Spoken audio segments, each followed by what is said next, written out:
사람에게는 누구나 알 것 없이 소원이라고 하는 것이 있죠. 무엇이 되었으면 좋겠다, 이렇게 하면 좋겠다. 좋게 말하면 꿈이고 비전입니다. 이 땅을 향한 하나님도 우리를 향한 소원이 있습니다. 비전이 있습니다. 여러 가지 구체적으로 이야기할 것들이 많이 있겠지만은 쉽게 한마디로 말씀을 드리면 하나님의 자녀인 우리가 이 세상에서 참 멋있게 살아가는 겁니다. 세상에 나가서 살아가면서 빌빌거리고 살아가기를 하나님은 원하지 않습니다. 세상에 어울려서 적당히 신앙생활하고 세상에 살아가고 있지만 믿는 사람인지 믿지 않는 사람인지 별 차이 없이 실패한 크리스찬의 모습으로 살아가기를 원하지 않습니다. 어느 부모가 내 자녀가 실패하기를 원하겠습니까? 우리 하나님도 마찬가지입니다. 믿음으로 살아가는 우리가 세상에서는 당당하기를 원하고 승리하기를 원하고 좀 멋지게 살아가기를 원합니다. 오늘 본문 우리가 함께 읽었던 이 호세아 말씀을 통하면 좀 부정적이고 힘들고 어려운 상황에 대해서 우리에게 보여주고 있습니다. 그런데 이런 말씀을 통해서 하나님께서는 그래, 예수 믿고 살면 이렇게 어렵고 힘들 수도 있어 라고 하는 것을 말하는 것이 아니라 말 그대로 그럼에도 불구하고 믿음으로 살아가는 우리 성도들이 어떻게 해야 될지, 다시 말하면 승리의 삶의 비결에 대해서 말씀을 해주고 있습니다. 이스라엘 백성들이 택함받고 믿음으로 살아가는 우리가 이러한 하나님의 뜻대로 하나님 바람대로 살아가면 좋겠지만 오늘 본문에 보니까 그렇게 살지를 못하는 거예요. 그래서 성경이 먼저 왜 하나님의 바람은 멋지게 살아가고 승리하고 살아가는 것인데 왜 그렇게 살아가지 못할까? 그 원인에 대해서 오늘 본문 7장 8절은 먼저 이렇게 말합니다. 같이 한번 읽어볼까요? 에브라임이 여러 민족 가운데 혼합되니 그는 곧 뒤집지 않은 전병이로다. 자, 이 말씀을 쉬운 성경에는 이렇게 기록하고 있습니다. 에브라임이 다른 나라들과 뒤섞여서 뒤집지 않고 한쪽만 구운 빵처럼 쓸모없게 되었다. 여러 민족과 어울려서 함께 어우러져 살아가면 좋은 것 같지만 믿음으로 살아가는 우리 성도들은 오히려 그렇게 섞여 살아가게 되면, 세상과 섞여 살아가게 되면 하나님 보시기에는 쓸모없는 존재가 된다라고 하는 것입니다. 호세아가 살았던 이 시대는 사실은 영적으로 굉장히 암울하고 타락했던 시대였습니다. 종교나 살아가는 모습이나 여러 가지 면에서 하나님의 백성다운 성도다운 모습은 없어 보이고 세상 사람들과 이방인들과 같이 놓고 봤을 때 아무런 차이점이 없을 정도로 그들과 함께 좋게 말하면 어우러져 살았고 섞여서 살아왔던 것입니다. 세상 사람들이 이익을 위해서 거짓말을 할 때 함께 거짓말을 하고, 남을 아프게 하고 사기를 칠 때 함께 참여하고 함께 사기를 치고, 음란하고 방탕할 때에 함께 음란하고 방탕하며 살아왔습니다. 그래서 성경은 성도처럼 보이지 않고 하나님께 택함받지 못했던 이방인들과 섞여 있다, 짬뽕이 되었다, 믹스가 되었다라고 이야기하는 것입니다. 사랑하는 성도 여러분, 하나님의 사람인 우리가 세상을 살아가는 데는 크게는 두 가지밖에 없어요. 하나는 우리가 세상 사람처럼 살아가거나, 아니면 세상 사람들이 우리처럼 살아가거나 이 두 가지밖에 없는 거예요. 하나님이 원하시는 것은 세상이 우리처럼 살아가는 거예요. 세상이 우리처럼 힘있는 그리스도인으로 살아가기를 원하는 겁니다. 섞여서 뒤죽박죽 살아가는 것이 아니라 성도답게 믿음의 정체성을 분명히 하고 살아가기를 원하는 거죠. 아시겠지만 저의 고향이 부산입니다.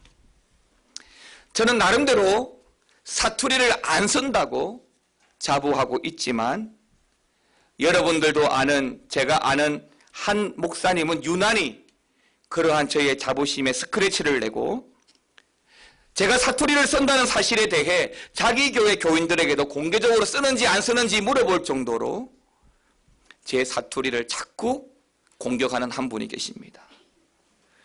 저는 사투리를 쓰지 않지만 본의 아니게 어쩌다 보니까 사투리가 날 때는 있습니다. 그런데요, 재미있는 것은 그 목사님도 저를 놀리기 위해서 이래저래 저 사투리를 따라 하다가 어느 특정한 단어나 말을 할 때는 저처럼 그 문장, 그 말은 사투리를 쓰는 거예요. 그런데 부산 사람인 제가 서울 사람이 쓰는 부산 사투리를 들으니까 이거는 서울 사람도 아니고 부산 사람도 아니고 웃기는 거죠. 제가 자꾸 사투리를 쓴다고 해서 제가 여러분들에게 무슨 말이에요? 저는 서울 사람이에요? 라고 말을 하면 여러분들도 우습지 않습니까? 사람의 정체성은 쉽게 변하지 않습니다. 성도는 성도다워야 되고 하나님의 백성은 하나님의 백성다워야 되지요. 그럴 때에 하나님께서 역사하시는 겁니다. 그런데 오늘 본문은 뭐라고 이야기합니까? 섞여 있다는 거예요. 섞여 있다는 겁니다.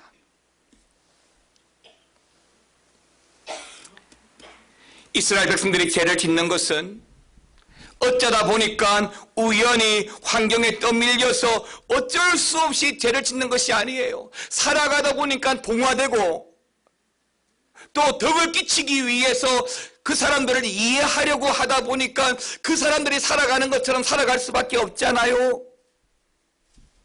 라고 말하고 있지만 하나님은 거기에 대해서 동의하지 않습니다. 호세아 7장 4절 6절 말씀 두 절의 말씀을 같이 한번 더 읽어보겠습니다. 그들은 다 간음하는 자라 과자 만드는 자에 의해 달구어지는 화덕 같도다. 그가 반죽을 뭉침으로 발효되기까지만 불 일으키기를 거칠 뿐이니라. 그들이 가까이 올 때에 그들의 마음은 광교하여 화덕 같으니 그들의 분노는 밤새도록 자고 아침에 피우는 불꽃 같도다. 여러분 이 말씀만 보니까 무슨 말씀인지 잘 모르겠지요. 제가 말씀드린 대로 하나님은 우리의 그러한 변명과 핑계에 동의하지 않습니다. 그렇게 살아가는 자들을 사절은 뭐라고 이야기한다고요? 다 간음하는 자다. 하나님을 배신하고 세상과 간음하는 것이다 라고 말합니다. 이러한 이스라엘 백성들의 모습을 보면서 성경은 이들을 뭐라고 표현하고 있냐면 화덕과 같다라고 했습니다. 호세아가 살았던 그 당시에는 그 마을에는 공동으로 사용하는 화덕이 있었던 것 같습니다. 그래서 낮에는 그 마을 사람들이 음식을 해먹기 위해서 그 불을 지피고 화덕에 모여들어서 빵을 굽고 그렇게 살았습니다. 그러다가 밤이 되고 잠자리에 들기 위해서는 어떻게 합니까? 그 화덕의 불씨를 정리를 해야 되잖아요. 그렇다고 해서 불씨를 끌 수는 없고 최소한의 불씨만 남아서 살아있을 수 있도록 해놓고 집으로 돌아갑니다. 그 다음 날이 되면 다시 어제와 동일하게 화덕에 불을 지펴서 빵을 만들어냅니다. 지금 이스라엘 백성들의 상태가 그렇다는 것입니다. 낮에는 불씨가 활활 타오르다가 밤이 되고 어두워지고 아무도 알지 못하면 그 불씨가 시들시들 꺼져버린 상태가 바로 지금의 상태라는 것입니다. 이스라엘 백성들이 주님 앞에서 예배할 때는 제사할 때는 겉으로 볼 때에는 거룩하게 차려입고 멋지게 보이고 평안한 모습으로 하고 있지만은 그들 그 속에는 온갖 음란으로 가득 차 있고 온갖 죄악으로 가득 차 있다고 하나님 말씀하시는 겁니다. 그러다가 기회가 되면 화덕에서 불길이 일어나듯이 그 죄악된 세상으로 빠져 들어가게 된다는 것입니다. 그리고 오늘 본문에서 이 화덕과 함께 또 한 번 비유하고 있는 것은 바로 전병입니다. 전병은 그 당시 이스라엘 백성들이 주식으로 먹던 빵입니다. 우리가 먹고 알고 있는 전병과는 두께나 질감에서 차이가 나지만 아주 얇게 빚어서 화덕 위에다가 구워내는 일종의 빵입니다. 요즘에는 가스나 또는 가스레인지나 인덕션이 잘 나와서 불 단계를 1단계, 2단계, 3단계 조절할 수 있는 장치가 있지만 화덕은 그런 것이 없지요. 그래서 빵을 만들기 위해서 반죽을 하고 화덕 위에 올려놓으면 그 자리를 떠날 수가 없는 거예요. 익을 때마다 뒤집어주고 뒤집어 주어야 그 빵이 고루고루 잘 익어서 먹기가 좋은 상태가 되는 것입니다. 안 그러고 그냥 내버려두고 방치해버리고 그 자리를 떠나면 어떻게 됩니까?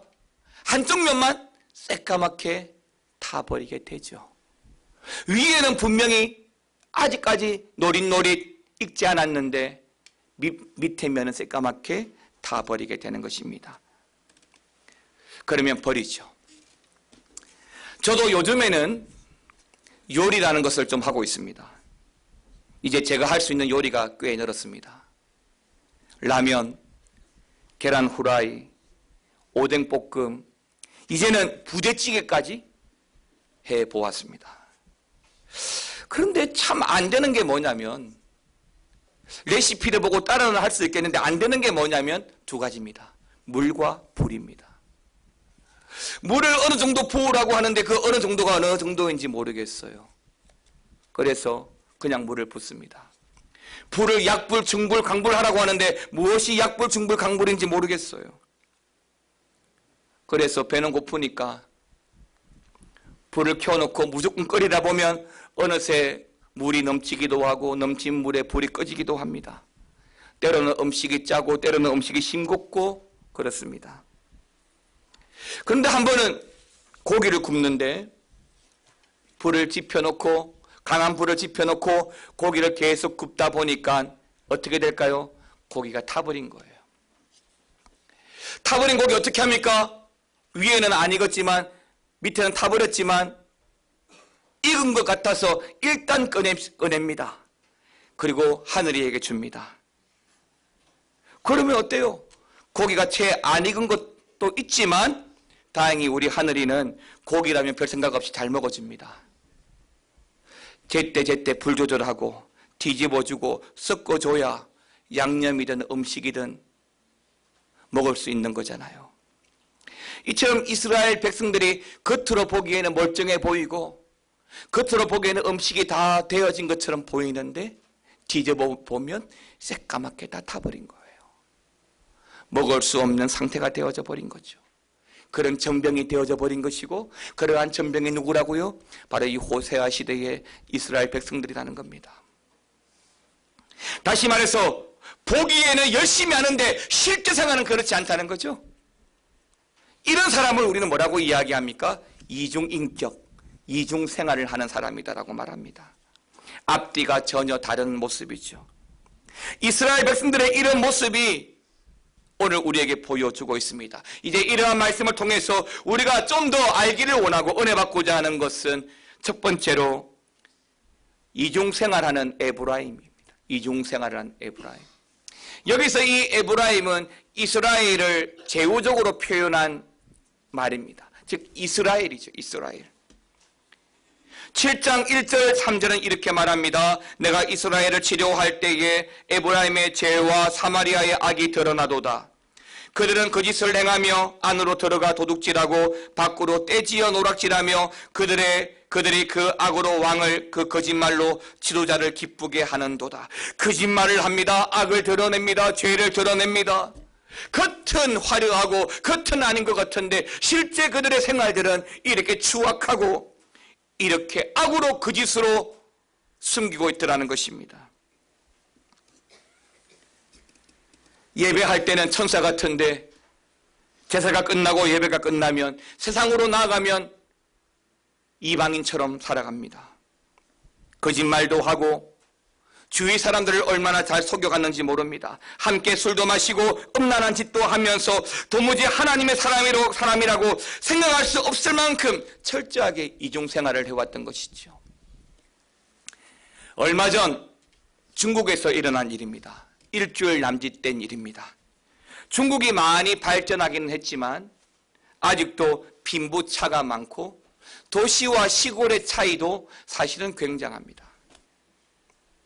부동산 사업을 하던 한 남자가 이러한 중국 정부의 행정 시스템의 허점을 이용해서 사방 1km 이내에 3명의 여성과 결혼하여 혼인신고를 하고 각자 아기를 낳고 새집 살림을 하다가 둘째 부인에게 발각이 되어서 사기 혐의로 경찰에 붙잡힌 사건이 있었습니다.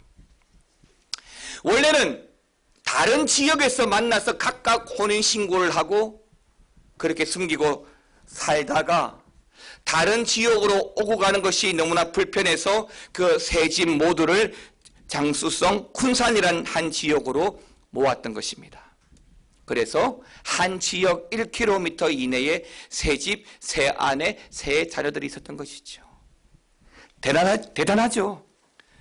보통 사람이 아닌 것은 확실합니다. 이렇게 이중도 아니고 이중, 삼중 생활을 할 수 있다면 정말 대단한 사람이죠. 우리 이종원 지사님처럼 성실한 사람들은 꿈도 못 꿀 그런 이야기죠. 사랑하는 성도 여러분, 하나님의 사람들은 거룩해야 됩니다. 똑같아야 됩니다. 하나님이 볼 때, 세상이 볼 때 똑같아야 됩니다. 그래서 성경은 믿음으로 살아가는 우리들에게 세상에서나 하나님 앞에서나 똑같은 모습으로 살아가기를 원하면서 요구하는 모습이 어떤 모습이냐면 바로 거룩입니다. 거룩. 레위기 20장 24절 26절에 보게 되면 너희는 나에게 거룩할지어다. 이는 나 여호와가 거룩하고 내가 또 너희를 나의 소유를 삼으려고 너희를 만민 중에서 뭐 하였다고요? 구별하였다라고 말합니다. 그 구별하였다는 말이 바로 거룩입니다. 세상과 구별되게 만들었습니다. 죄와 구별되게 만들었습니다. 이방인들과 구별되게 만들었습니다. 누구를요? 오늘 우리를요. 그래서 하나님은 우리를 향해서 거룩하라고 말씀하시는 것이죠. 세상 사람들처럼 흥청망청 살아서는 안 될 사람들이 바로 선택받은 우리들입니다. 구약 성경에 기록될 이 당시에만 하더라도 이스라엘 백성들만 있었던 게 아니에요. 아프리카도 있었고 유럽도 있었고 한국도 있었고 중국도 이미 있었습니다. 그런데 성경은 언급하지 않습니다. 그 나라 그 지역의 사람들을 말하지 않습니다. 왜요? 하나님의 관심은 거기에 있지 않아요. 하나님의 관심은 하나님의 백성인 우리가 어떻게 살아가는가에 대한 관심이 있습니다. 어떻게 살아가야 하는가, 그 어떻게에 대해서 하나님께서 기대하시는 모습이 바로 거룩인 것이죠. 거룩은 유별난 삶을 말하는 것이 아닙니다. 성도로서 지키고 살아가야 할 삶의 방식입니다. 만약에 여러분들이 그 거룩을 지키고 살아가는 것 때문에 혹시라도 어려움을 겪고 불편함이 생겨서 부득불 이중생활을 하거나 그것 때문에 그 거룩을 포기하고 살아가는 것이 아니라 순교적인 마음을 가지고 기꺼이 손해를 보고 불편하게 사시라고 말씀을 드리고 싶습니다. 왜요? 우리 하나님이 다 기억하시고 다 갚아주실 것이라고 믿기 때문입니다. 사랑하는 성도 여러분, 오늘 같은 시대에 로봇이 서빙을 하고 로봇이 나의 위로를 해주고 로봇이 음식을 배달해주고 심지어 로봇이 치료를 해주고 그런 시대가 되어지면 거룩은 구시대적 발상이나 유물이라고 말하는 사람도 있습니다. 그래서 오늘날 하고 맞지 않다고 말하는 사람도 있습니다. 그러나 거룩은 세월이 아무리 많이 지나고 과학이 발달하여도 하나님의 말씀이 결코 변하고 변질되지 않는 이상 우리가 지켜야 할 삶의 방식인 것입니다. 하나님은 똑같습니다. 때문에 성경이 우리를 거룩하라고 요구하고 있다면 우리가 어느 시대를 살고 2100년의 시대를 산다 하더라도 성도는 하나님 앞에 그 거룩을 내어놓아야 하는 것이죠. 하나님의 기뻐하시는 성도가 되기를 원하십니까? 그러면 먼저 거룩을 여러분의 삶의 방식으로 삼으십시오. 안데르슨의 동화 중에 미운 오리 새끼라는 동화가 있습니다. 오리 새끼 무리 가운데 섞여서 태어난 백조 새끼는 그 오리들에게는 말 그대로 미운 오리 새끼였습니다. 생김새가 다릅니다. 점점 크기도 달라집니다. 먹는 것도 달라집니다. 걷는 게 다릅니다. 다르기 때문에 얼마나 미움받는지 모릅니다. 그런데요, 그 미운 오리 새끼는 오리가 되지 않았습니다. 그래서 어떻게 되지요? 결국에는 나중에 하늘로 날아가 버립니다. 그러나 닭장 안에 갇혀있는 독수리는 결국 닭이 되지요. 세상에서 믿음을 지켜서 살아가는 우리 성도들은 세상이 볼 때 어쩌면 미운 오리 새끼인지 모르겠습니다. 세상 사람들이 볼 때 딴 세상에서 사는 사람처럼 보일지도 모르겠습니다. 주일에 모임이 있어도 예배하기 위해 교회로 옵니다. 명절에 집안 제사가 있어도 절하지 않습니다. 사람들과 어울리기는 하지만 술과 담배도 먹지 않습니다. 완전 미운 오리 새끼지요. 저도 20대 초반에 직장 생활을 짧게 했는데 그때 회사에 임원 되시는 분이 저한테 그러시더라고요. 니만 예수 믿냐고. 왜 유별나게 하냐고. 그래서 저는 그 말에 상처받지 않았습니다. 그 말을 좋게 여겼어요. 그 말을 돌려서 보니까 되게 좋은 말이더라고요. 유별나게, 거룩하게. 예, 저는 그렇게 살고 싶어요. 사람들이 뭐라고 이야기하던 어떤 가치를 가지고 나에게 요구하던 나는 믿음으로 살아가는 성도고 말씀 붙들고 살아가는 믿음의 사람이라고 한다면 나는 나의 인생을 통해서 거룩을 세워가야 하니까요. 성경은 이런 우리를 구별된 백성이라고 말합니다. 하나님 앞에서 이중생활은 회칠한 무덤과 같습니다. 같은 연못에 있어도 오리와 백조는 섞일 수가 없습니다. 오리는 오리일 뿐이고 백조는 백조일 뿐입니다. 세상에 살아가고 있지만 우리는 하나님의 사람들입니다. 올 한 해 믿음으로 살아가는 우리가 하나님의 백성답게 거룩하게 살아가는 은혜가 있기를 주의 이름으로 축원합니다. 두 번째는 하나님이 힘의 원천이라는 것입니다. 그러면 이렇게 하나님의 원하심이 거룩인 걸 알면서도 왜 말씀하시는 것처럼 거룩하게 살아가지 못하고 이중생활을 하는 거죠? 호세아 7장 9절은 이렇게 말합니다. 같이 한번 읽어보겠습니다. 시작.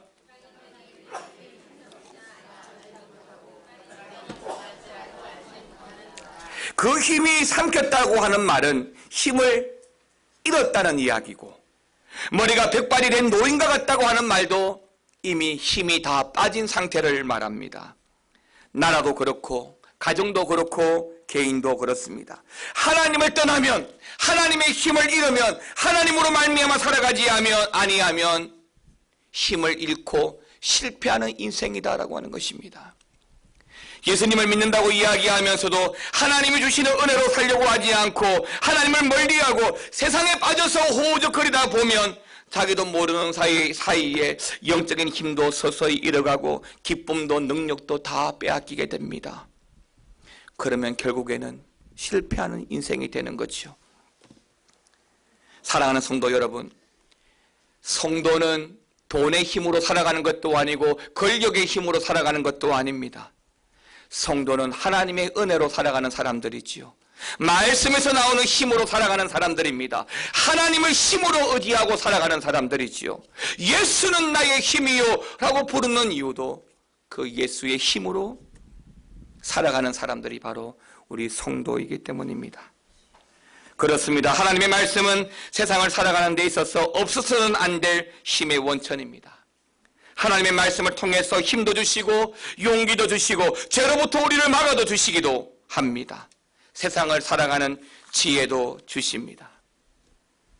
하나님께서 그렇게 우리를 붙잡아 주시고 하나님의 지혜를 주시면 밑바닥에 떨어진 사람도 반드시 다시 올라가게 하실 줄 믿습니다.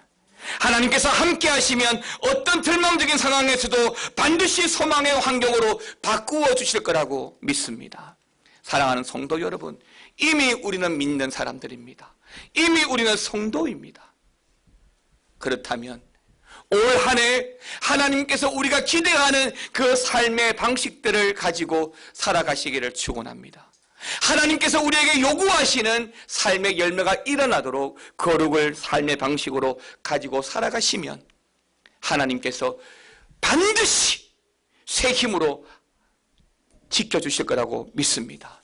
이사야 40장 31절은 이렇게 말합니다. 같이 한번 읽어보겠습니다.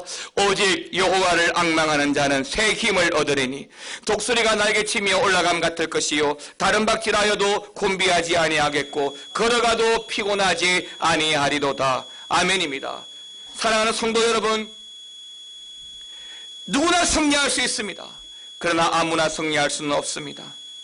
세상적인 방법으로 세상적인 지혜로 살아가는 것이 아니라 하나님의 힘과 하나님의 지혜로 살아가고자 할 때에 독수리가 날개치며 올라감 같은 그 승리를 경험하게 되는 것입니다. 그럴싸하게 포장되어진 이중 생활이 아니라 그러한 모습은 결코 하나님을 기쁘시게 해드릴 수가 없습니다. 오직 하나님으로 말미암아 하나님의 말씀으로 말미암아 우리의 거룩을 지키며 승리하고 살아가는 올 한 해 여러분과 여러분의 가정 되시기를 우리 주님의 이름으로 축원합니다. 함께 찬양할 때에 내 평생 사는 동안 주님을 찬양하고 내 평생 사는 동안